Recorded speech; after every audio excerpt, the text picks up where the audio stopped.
Yes, everybody, welcome back to another episode of The Warm Down. Today, joining me is former Manchester United Academy graduate, Fabian Brandy. Fabian, what's happening now, kid?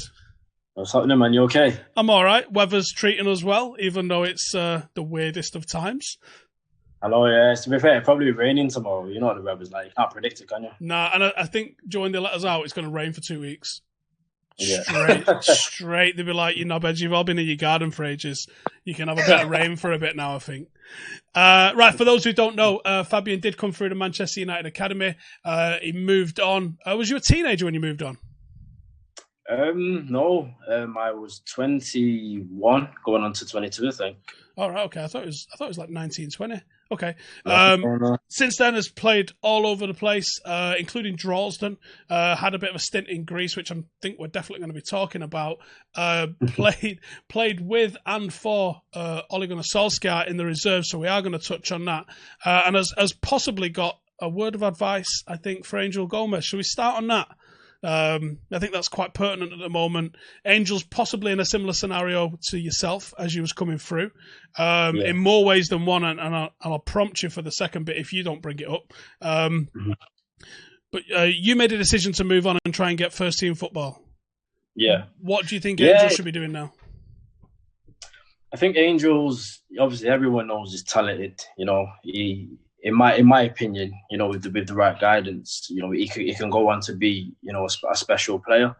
I think, you know, the advice that I can give to any footballer is, well, any young footballer should I say, is like you do need game time, like senior game time, because, you know, reserve team football is totally different from like, you know, men's football, like, you know, league football, because there's more at stake. And I think the earlier and the sooner you learn that, you know, the better it will be for your development. Do you think there's a lot of players like the sort of safety net of being at a big club, like a big famous club like United or Liverpool or Chelsea, Arsenal, for as long as possible rather than making that jump into playing league football? Is there a status attached to being seen as a United player rather than, I don't know, playing for anywhere else, Gillingham or something like that?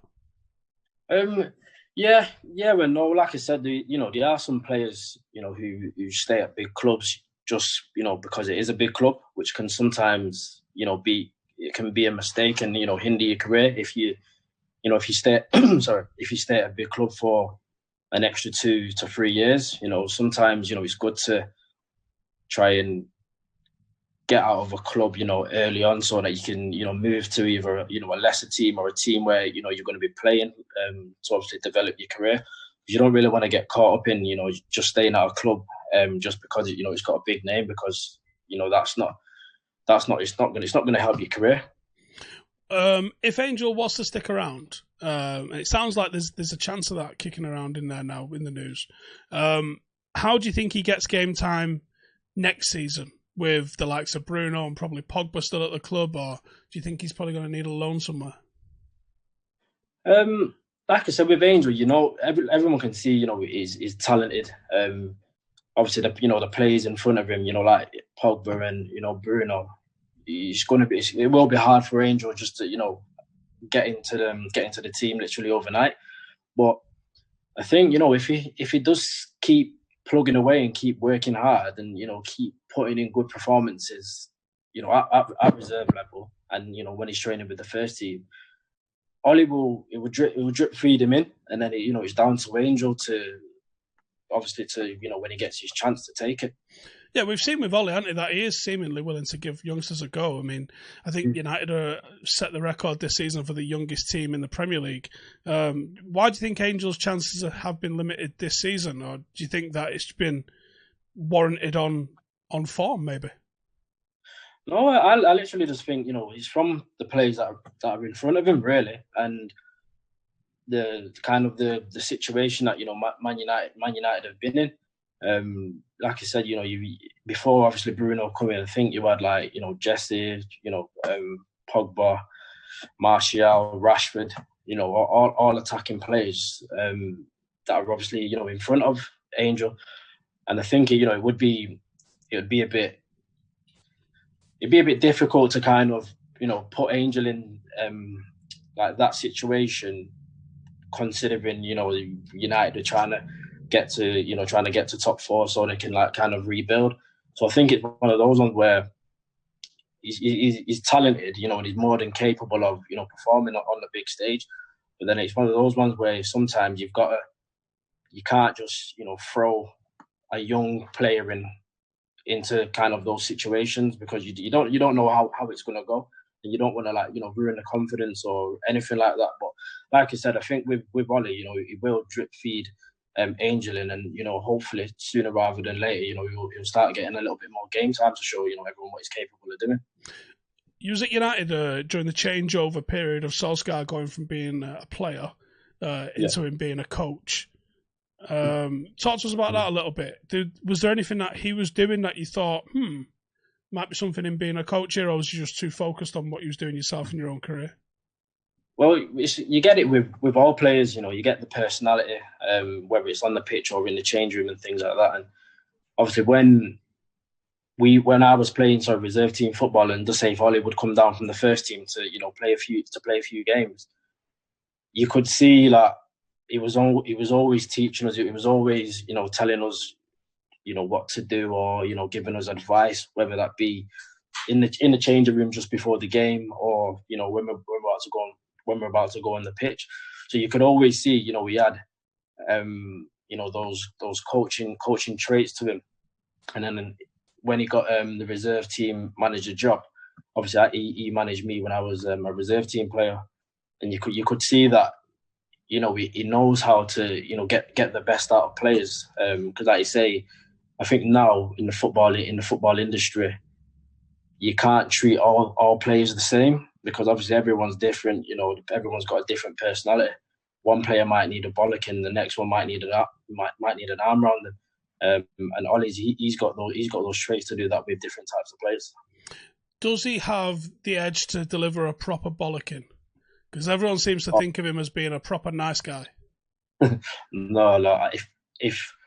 If Ollie sees something wrong, he'll tell you. Don't get it twisted with the babyface situation and all that. If Ollie sees something wrong, he will tell you, and players will listen, because he's respected, both as a nice person, but then when he has to be nasty as well, he's respected in that way.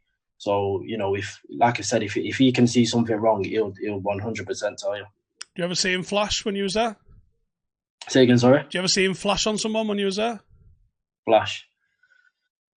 I think he flashed on me, actually. I think there was a reserve game, and I didn't track back. I think we were 1-0 up, and I didn't track back, or I was jogging back, and he was just like, "Fabs, get back!" And literally, just it was like a rocket up my ass, and I just did a sprint back.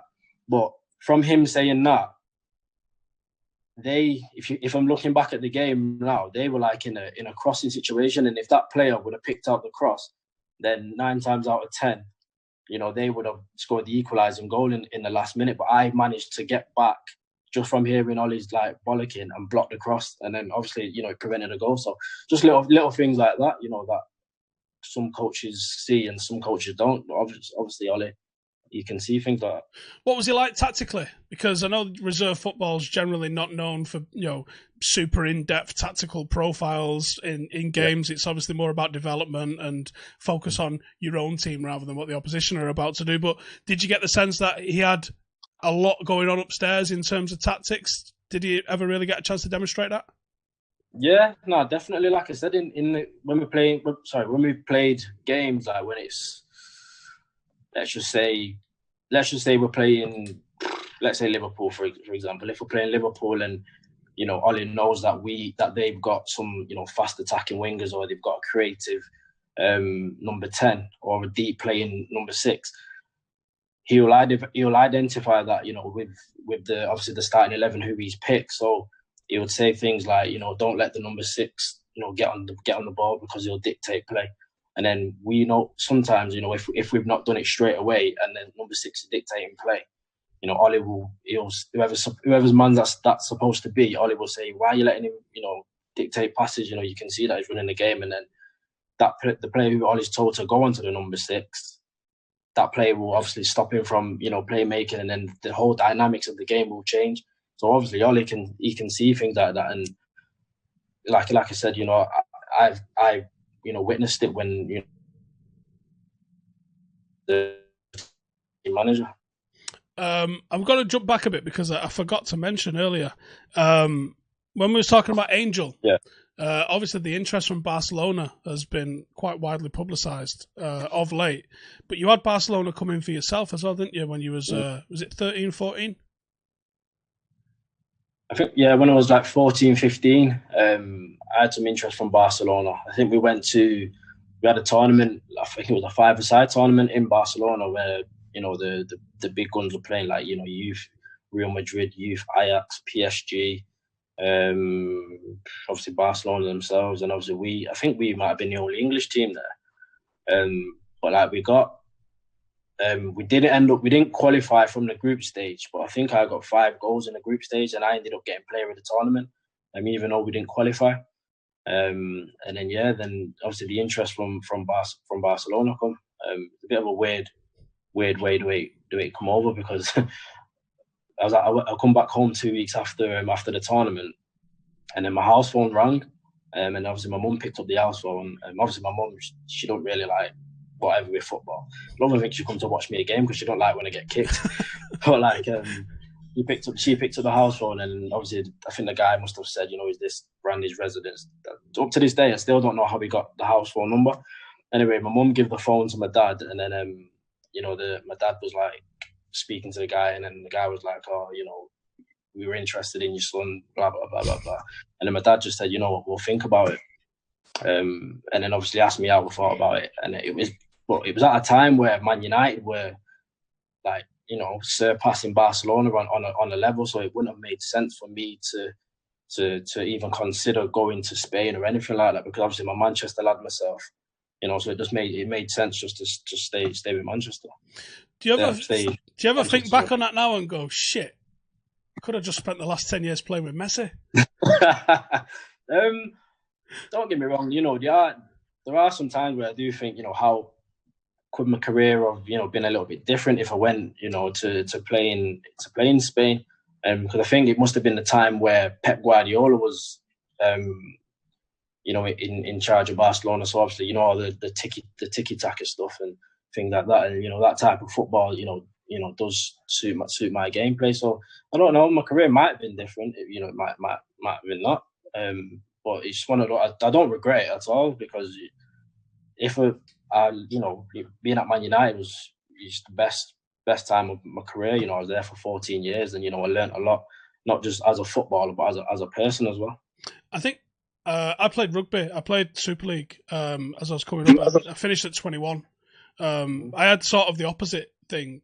I was going to one club. I was going to Lee, and I'm a Salford fan. And Salford came in for us after I'd already kind of committed to Lee. And I managed to get out of it, and then I spent 3 years at Salford following that. But it was one of them, like, I wonder, would it have been better maybe to go to Lee and maybe do something there? And I think you never know, do you? Sometimes you can go there and it could have worked out different, it could have worked out better, or you could have gone there and your face might not fit.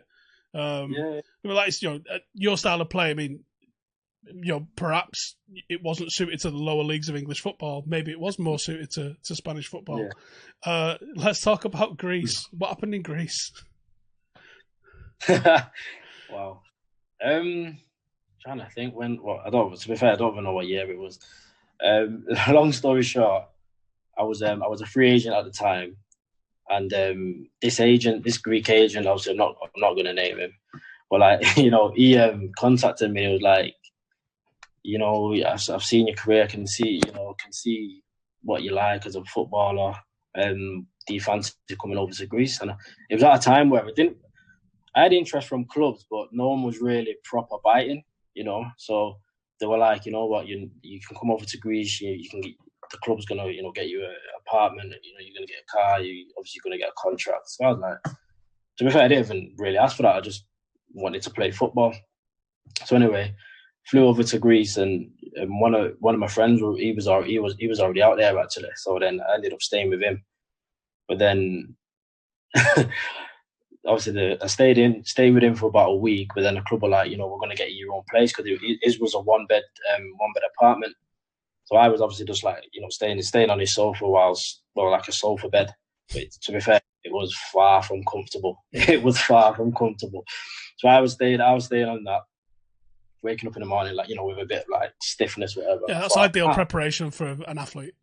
That's what I mean. And I thought to him, because I was going in training and I weren't feeling, 100% just because of the fact that, I was there. So then I said to the manager, or like the guy who translates for the manager, was like, I need this situation kind of, sorting out. Even if they just bring in a bed or something that I'm going to be comfortable on, you know what I mean? Because I'm not a fussy person, you know what I mean? I'll sleep on a blow up bed on the floor if it's comfortable. Like I'm not bothered. But like it was just a sofa and it was just proper. It was just weren't comfortable. So anyway, I was like, "Can you, tell me if I'm going to get a place or if?" And they were just like, "Yeah, we'll sort it out a week after." And then a week after coming, I think we had Xanta Skode in like the UEFA Cup or something. Not UEFA Cup. Like it was like a cup game, a European Cup game. I think it was. Like a group stage, when you have to play group stages to get through and things like that. So then anyway, that game got cancelled, and then they were like, "Oh, after the next game, we're going to get it sorted out." And then for some other reason, that game got cancelled. Then they were like, "Oh, after that," and I thought, "Wait, hang on, you're saying after this game? You're saying every week?" And I was like, "I can't do this anymore." I said, "I'm just going to have to terminate, terminate my contract," because it was at a time as well where players weren't getting paid as well. So I was just like, it's a bit carnage. Anyway, I said to the club, right, for both parties, it's best just, just terminate my contract, and then, I'll go back to the UK and you guys can just, we'll just go separate ways. I'm amicably. Anyway, I signed them the paper. No, I was looking at the paperwork and it was all in Greek, and I thought, there's no way I'm signing this paper when it's all in Greek. So anyway, I thought to myself, right, I know one of my friends back in the UK, he was Greek. So then I said, can you just basically translate that? So I FaceTime him, I was like, translate that for me. And he obviously read everything like in the contract. And in the contract, it was, this is how clever they were. They didn't put it in numbers, they put it in writing. And I think it said something like, whatever club that I signed to after I've signed this paper, the club had to pay, I think it was like 135, I think it was like euros or whatever it was. And I was like, wow, just imagine if I would have literally just said, you know what, boom, sign that. And then there's me trying to sign for like a lower league club back in the UK. They're not going to pay that. So I was just like, you need to get that taken out. So then they ended up getting it taken out and then just parted ways. Fucking hell. You see, it happens a few times, doesn't it? Did you see the lad that plays up front for FC United at the minute? Is it Tunde Oluwabe? He went to Malta and sounds like he got had off in a similar way and came back and ended up at FC, which has worked out really well for them. I think he scored like 40 fucking goals last year. Smashed it. or this season, even. I guess it's not even technically finished, has it? How did you end up at Droylsden then?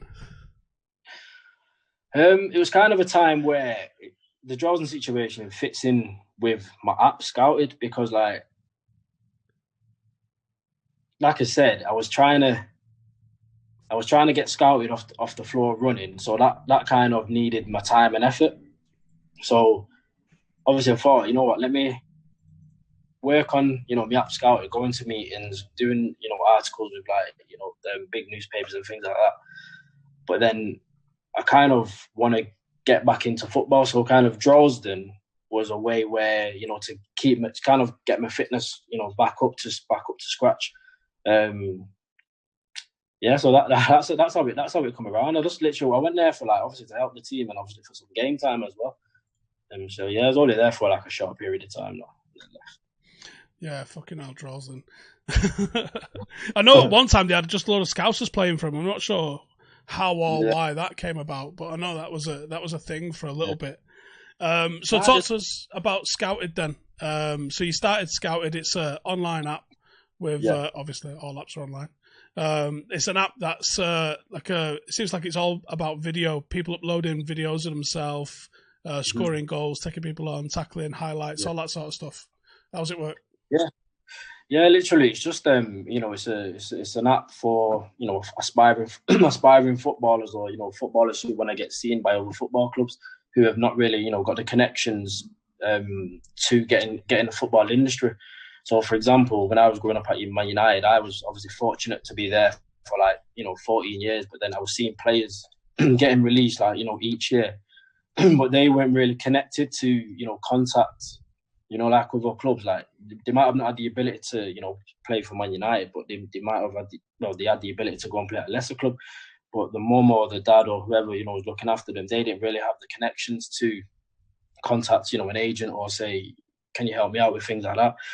So obviously, as the years have gone on, that's where I thought to myself, well, in the last 2-3 years, I thought, you know what, I need to bridge this gap, if that makes sense. So if Scouted was there back then, obviously, and for the players now, all they have to do is kind of upload their videos, and then professional football teams or teams all over the world can search these players in a criteria. So it's like the players putting themselves in the shop market, really, where if they've not got the connections and things like that, and who knows, there might be a talented let's just say 16-year-old who just plays Sunday League, doesn't have any intentions of trying to play for the best team in the world, but then all a scout or football team or football club has to do is type his on the criteria bar, type literally a left winger, 16-year-old from Manchester, and just say he comes up. They can look at his videos, and then you never know, a Premier League academy might say, you know what, we'll invite you in and have a look at you. It's kind of just to give players from all levels and ages a fair crack at the whip, just to get involved in the professional football industry, should I say. Well, there's been I think, was it the last World Cup squad? I think it was everyone apart from Rashford and Sterling had some point either on loan or they'd started their career in the lower leagues outside of the Premier League, hadn't they?